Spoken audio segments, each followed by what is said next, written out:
Hello नमस्कार दोस्तों, स्वागत है आपका हमारे इस यूट्यूब चैनल पर।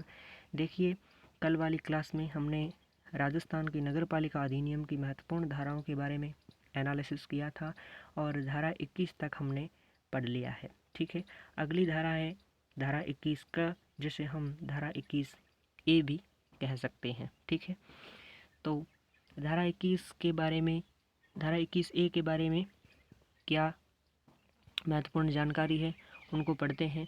देखिए, कुछ स्थानों पर निर्वाचन कुछ स्थानों पर निर्वाचन के लिए विशेष योग्यताएं हैं। ठीक है, वो कौन कौन सी योग्यता है कि उम्र 21 वर्ष से 35 वर्ष की आयु वर्ग की है होनी चाहिए। ठीक है, परंतु देखिए, निम्नलिखित में से अधिक सीटें विशेष योग्यता के तहत आरक्षित नहीं की जा सकती। वो कौन कौन से बिंदु है कि जिसके तहत अधिक सीटें विशेष योग्यता के तहत आरक्षित नहीं हैं, उन बिंदुओं को जानते हैं। ठीक है, वो कौन से बिंदु? तो देखिए, अब हम बात करें कि जो SC, ST, OBC महिला आरक्षित सीटें हैं, तो प्रत्येक में से 2 से अधिक स्थान नहीं है उनको। ठीक है, अर्थात 2 सीटें ही है, फिक्स की हुई है 2 सीटें। ठीक है, और अगर SC, ST, OBC या महिला आरक्षित स्थान 3 या 3 से कम है, वहाँ केवल 1 ही सीट है उनकी। ठीक है, और अनारक्षित स्थान है 5 या 5 से अधिक या कम है, वहाँ केवल 1 ही सीट उनके लिए आरक्षित है। ठीक है, और अनारक्षित स्थान 5 से अधिक, वहाँ 5 पर 1 सीट है। ठीक है, 5 - 1 कर दो। ठीक है, और 10 है तो 10 - 2 कर दो। इस प्रकार है जो कि 5 अगर सीट है तो उनमें से 1 सीट इनकी आरक्षित है। इस प्रकार हम समझ सकते हैं। अगर 15 सीटें हो तो 15 - 3 कर सकते हैं, और अगर 20 सीट है, हालांकि इतनी तो नहीं हो सकती है, बट बात करें अगर हम, तो इस प्रकार हम माइनस कर सकते हैं कि अगर 20 सीटें हो तो है जो कि 4 इसमें उनकी होगी, आरक्षित होगी। ठीक है, अगली धारा है 22, जिसके अंतर्गत क्या दिया हुआ है कि 1 से अधिक वार्ड के लिए चुनाव लड़ने पर प्रतिबंध है। ठीक है, या फिर निर्बंध भी कह सकते हैं। हालांकि एग्जामिनर है जो कि विशेष है जो कि यही शब्द देगा कि निर्बंध, है ना। 1 से अधिक वार्ड के लिए चुनाव लड़ने पर वार्ड में निर्बंध है। ये किस धारा में दिया हुआ है? तो धारा 22 में दिया हुआ है। कोई भी व्यक्ति 1 से अधिक वार्डों से चुनाव लड़ने का हकदार नहीं होगा। अगर किसी व्यक्ति ने 1 से अधिक वार्डों के लिए नामांकन दाखिल किया हो तो वह अपना नामांकन उम्मीदवारी वापस लेने के लिए निर्धारित अंतिम तारीख को, जब भी निर्वाचन की अंतिम तारीख है उस समय शाम को जो कि 3 बजे से पूर्व उनको नोटिस देगा। ठीक है, अगर कोई व्यक्ति ऐसा नहीं करता है, अगर नोटिस नहीं दिया जाता है, तो वह समझा जाएगा कि उसने सभी स्थानों से अपनी उम्मीदवारी वापस ले ली है। ठीक है, अगली धारा है 23, जिसके अंतर्गत ध्वनि विस्तारकों आदि के उपयोग पर भी प्रतिबंध है, रोक है। ठीक है, अर्थात नगर पालिका के निर्वाचन के लिए अधिसूचना के प्रकाशन की तारीख से निर्वाचन की संपूर्ण प्रक्रिया होने तक उम्मीदवार या उसके द्वारा प्राधिकृत अभिकर्ता एजेंट द्वारा, यानी ध्वनि विस्तारकों, कटआउट, होर्डिंग, पोस्टर पर प्रतिबंध है। ना ही वो ऐसा प्रचार कर सकता है। अगर वह ऐसा ध्वनि चलाता है या फिर प्रचार करता है तो उसका उल्लंघन करने पर 2000 रुपये जुर्माना है, और 6 वर्ष तक नगर पालिका सदस्य चुने जाने पर प्रतिबंध है, और वो 6 वर्ष तक नगर पालिका का सदस्य नहीं चुना जाएगा। ठीक है, ये बात भी आपको ध्यान रखनी होगी। अगली चीज़ है कि अपराध का संज्ञान स्वयं न्यायालय द्वारा नहीं, राज्य निर्वाचन आयोग द्वारा प्राधिकृत अधिकारी द्वारा शिकायत करने पर।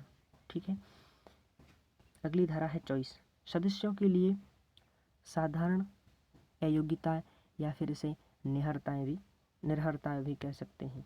देखिए कि 6 माह या अधिक का कारावास हो चुका हो, ठीक है, न्यायालय में ऐसा मामला विचाराधीन हो जिसमें 5 वर्ष या अधिक सजा हो सकती है, ठीक है, तो इनका भी विशेष ध्यान रखना है।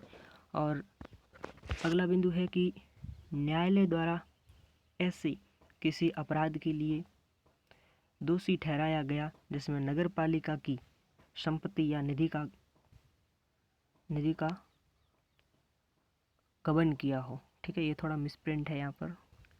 अगली बात है कि खाद्य अपमिश्रण या निर्धारण अधिनियम 1954 के तहत उन्हें सजा दी जाएगी और भारतीय दंड प्रक्रिया संहिता 1973 की धारा 110 के तहत यह आदेश दिया हुआ है, ठीक है। केंद्रीय या राज्य सेवा से हटाया गया हो, ऐसा व्यापार नहीं किया हो जो कार्य करना वैध नहीं हो, कोई लाभ का पद धारण करता हो, ठीक है। अगली धारा है 25, जिसके अंतर्गत मतदान का अधिकार है और ये धारा अति इम्पोर्टेंट भी है, ठीक है, आप इसे नोट लगाकर लिख सकते हो धारा 25 को, ठीक है, ये धारा इम्पोर्टेंट है। धारा 25 है जो कि इम्पोर्टेंट है आपकी, ठीक है।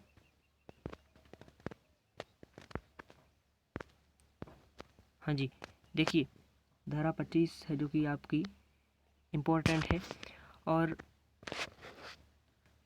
धारा 25 में हमें क्या दिया हुआ है उनके बारे में देख लेते हैं कि देखिए अगर हम बात करें धारा 25 की तो वार्ड की निर्धारित नामावली में पंजीकृत व्यक्ति को वार्ड में मत देने का अधिकार होगा। वार्ड की निर्धारित नामावली में पंजीकृत व्यक्ति को वार्ड में मत देने का अधिकार होगा।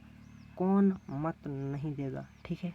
धारा 14 में जिसको अयोग्य ठहराया गया है, ठीक है, कोई व्यक्ति एक से अधिक वार्डों में मत देता है तो समस्त वार्डों का मत शून्य हो जाएगा, ठीक है। एक ही वार्ड में एक से अधिक बार मत नहीं देगा और कारागार या दंडादेश के अधीन वो व्यक्ति माना जाएगा, ठीक है। और कारागार वाली अयोग्यता निवारक निरोध में लागू नहीं है, ये चीज़ भी आपको ध्यान रखनी होगी, ठीक है दोस्तों।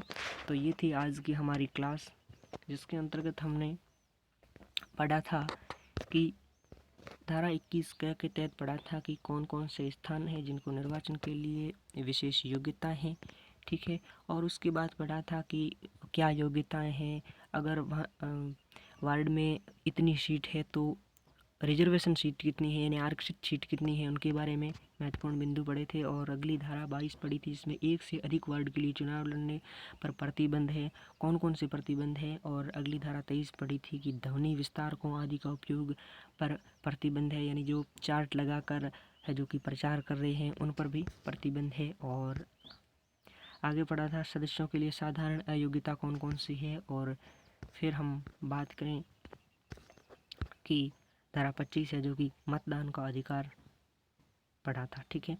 तो ये थी आज की क्लास। हम लगातार नगर पालिका अधिनियम से संबंधित महत्वपूर्ण क्लासें लेकर आ रहे हैं, ठीक है। तो साथ ही साथ आप नोट्स बनाते जाइए और इन नोट्सों को साथ साथ बनाओगे तो है जो कि आप नगर पालिका अधिनियम का जो बी पार्ट है उनको पूर्ण तरीके से कवर कर पाओगे, ठीक है। देखिए दोस्तों, ज़्यादा लंबी क्लास हम नहीं लेकर आएंगे, हम है जो कि 7-8 धाराओं को रोज़ पढ़ेंगे, ठीक है। तो है जो कि हमें अच्छे से याद हो जाएगी। देखिए हम लगातार धाराएं 20 या 25 पढ़ लें तो है जो कि इसका कोई मतलब नहीं है ना। धारा 5, 6, 7 ऐसी कुछ रोज़ पढ़ेंगे तो है जो कि वो कवर हो जाएगी और पिछली धाराओं का भी अच्छे तरीके से रिवीजन भी कर सकेंगे, ठीक है दोस्तों। मिलते हैं अगली क्लास में, तब तक के लिए जय हिंद, जय भारत।